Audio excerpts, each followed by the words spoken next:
umaga sa inyong lahat. Kami po ang reporter ng Group 6. Ako nga po pala si Judy Ann, si Paharis, at tatalakayin ko po ang concept of creativity. Ano nga ba ang concept of creativity? Concept of creativity. A creative concept is a big idea that captures one's interest, influences emotional response, and inspires someone to take action.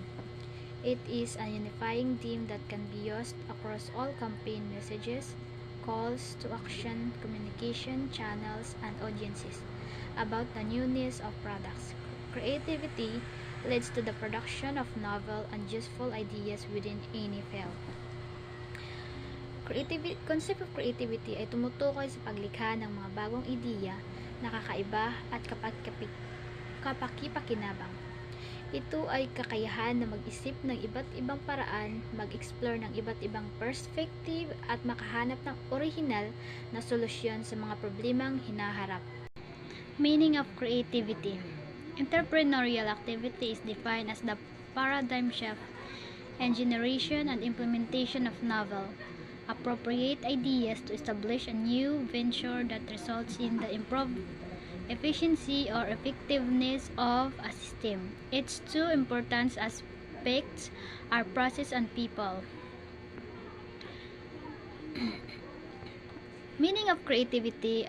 Ang creativity when it comes sa negosyo ay tumutukoy sa paglikha at pagpapatupad ng mga bagong ideya na ang layunin ay mapabuti ang kausayan o epektibong sistema. Ang dalawang mahalagang aspeto nito ay ang process and the people. Ang process ay nakatuon sa pagkakaroon ng layunin at paghahanap ng solusyon sa isang problema.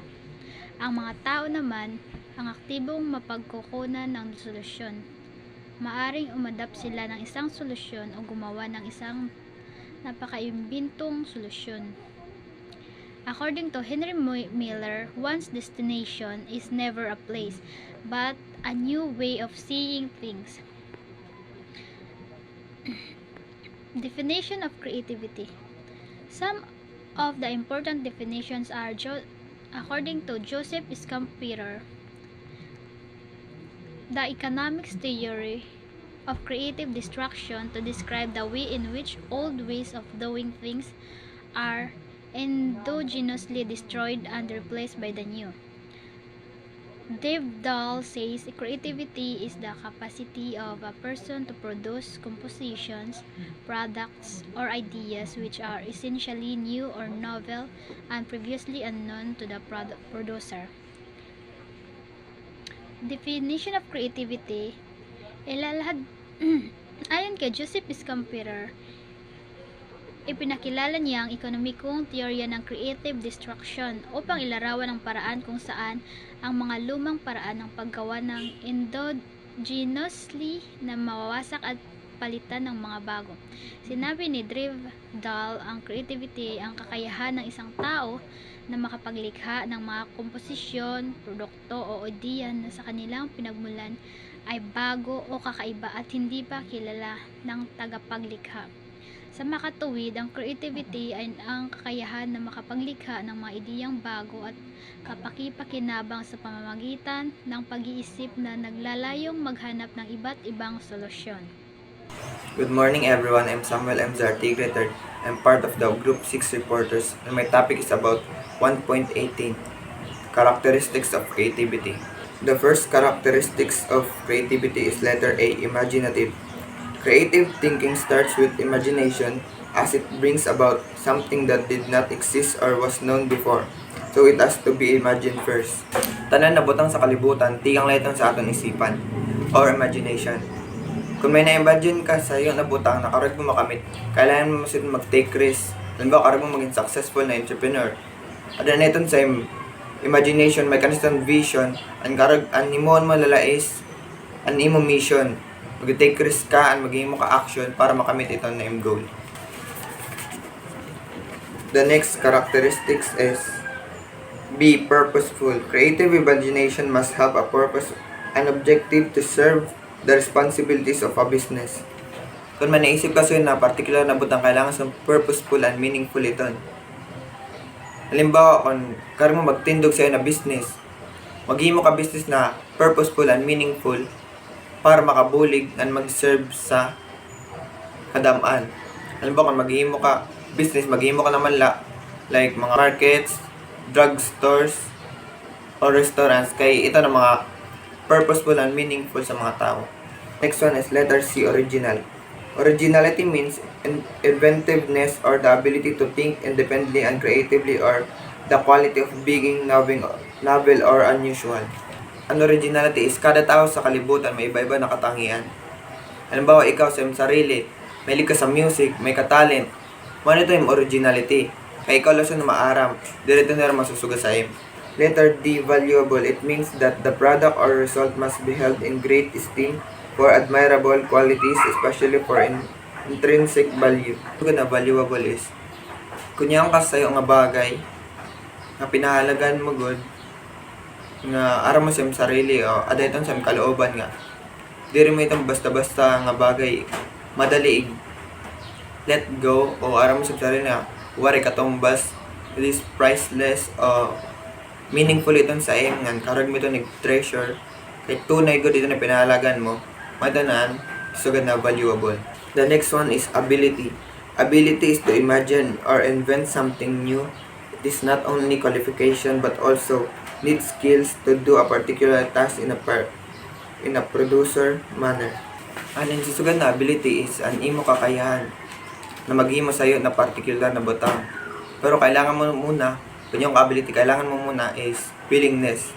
Ay kunyong ability and willingness, kaya mo mahimo ang sa'yo na bagay na karag mo himuon. Kay first, willing ka, maghimo siton, tapos may ka na ability. Himuon mo na rin is mag-take ka action para makuha mo iton ang sa'yo nga particular nga butang. My next topic is 1.19, ingredients of creativity. The first one is letter A, knowledge. Information about the problem's possible solutions that can help solving problems. It can be gathered from one or more of the four styles: intuitive, innovation, imagination, and inspirational. Sa'yo sa importante na ingredient sa creativity is knowledge. Kaya kung may daka knowledge tapos karag mo maghimo sa'yo na particular na butang, pwede mo magamit yung knowledge. Tapos, halimbawa, if ito na magka-problema, tapos aluwag yung kaalaman, pwede mo ito mabuligan or mahimuan solution para maging maupay yung sa'yo na particular na butang nakaragi mo. The next ingredients of creativity is B, motivation. Entrepreneurial creativity requires a combination of intrinsic motivation and extrinsic motivation. Intrinsic motivation relates to tangible regards, whereas intrinsic relates to a job itself. Ang susugod na motivation is, kailangan tunay ka sa sarili. Kunyang ka sa'yo na butang nakarag mo makuha, kailangan porsigido nga desidido kasi yun, nga pagtrabahuan mo iton, pagkurian para makuha mo ito na sa'yo na butang. The last ingredients of creativity is letter C, passionate. An entrepreneur must be passionate about his ideas and willing to take risks to achieve his objectives. Ang susugod na passionate is, sa imo iton sarili, imo karoy gimon sa imong sarili. Willing ka to take risks sa tanan na opportunities. Halimbawa is, passion mo pag ninegosyo, kaya mo maging side na successful na entrepreneur. Kailangan mo itong pagkurian, na dedicated ka sa iton all throughout sa tanan para makamit mo ito na imo karuyag or itong talaga yung passion na pagninegosyo. Kailangan mo itong pagtrabahuan, tanan na pwede mo himon mo talaga para sa passion. Good morning, sir. Good morning, classmate. Ang na-assign na topic sa akin ay necessity of creativity, entrepreneurship. We have 9 elements of necessity of creativity, entrepreneurship. Number 1, foster innovation. Ang foster innovation ay tumutukoy sa paglikha ng isang kapaligiran o kultura na nagtataguyod at sumusuporta sa pagbuo ng bagong mga idea, proseso o produkto.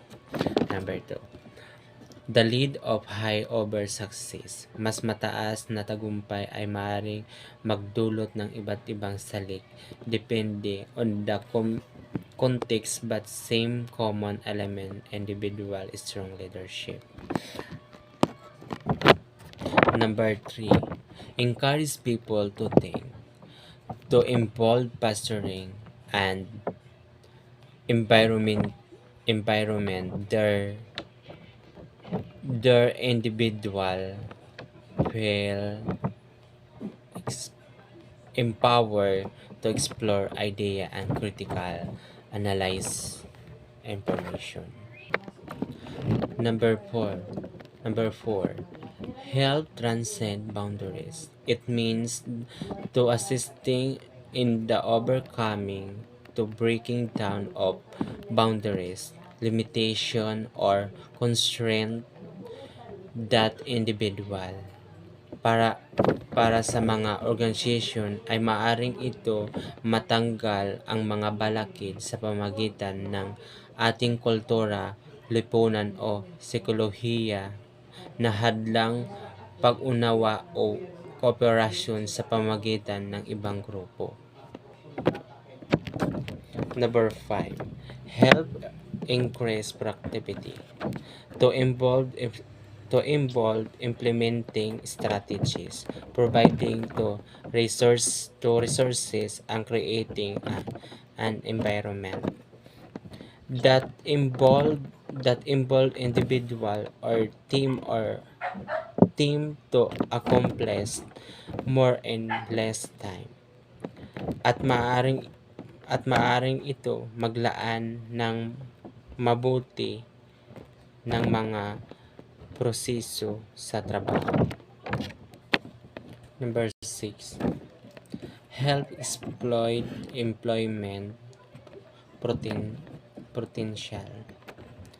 Ang pagtulong ng potensyal ang mga employment ay nangangahulugan na para magamit ang kanilang mga kakayahan at talento sa pagtatrabaho sa gobyerno. An example sa number 6 ay kung mayroon empleyado na mahusay sa komunikasyon o magaling sa pagsusulat, ay maaring bigyan ng pagkakataon na magsulat ng mga artikulo o dokumento para sa company. Number 7. Development of creativity. Ang pag-unlad ng talino ay maaring mapadali sa pamamagitan ng iba't ibang gawain tulad ng pag-aaral at nagbibigay ito ng pagkakataon para matuklasan at matukoy kung ano ang resulta ng inyong ginagawa. Number 8. Increasing revenue.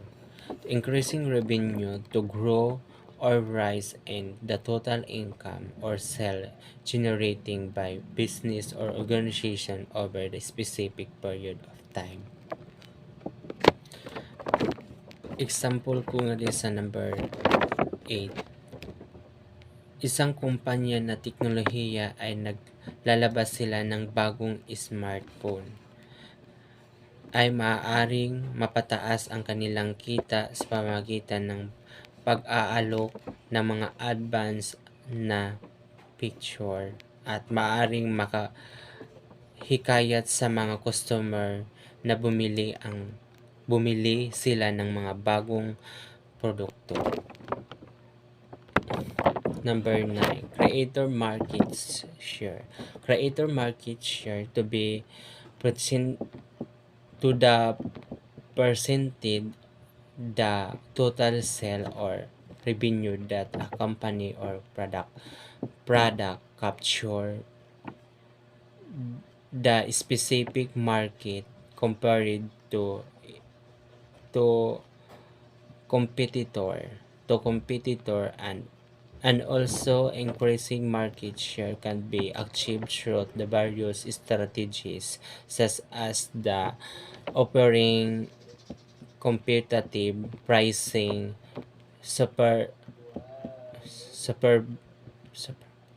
superior product quality. Effectively market and advertising, strong distribution channel, and excellent customer and services. That's all. Thank you.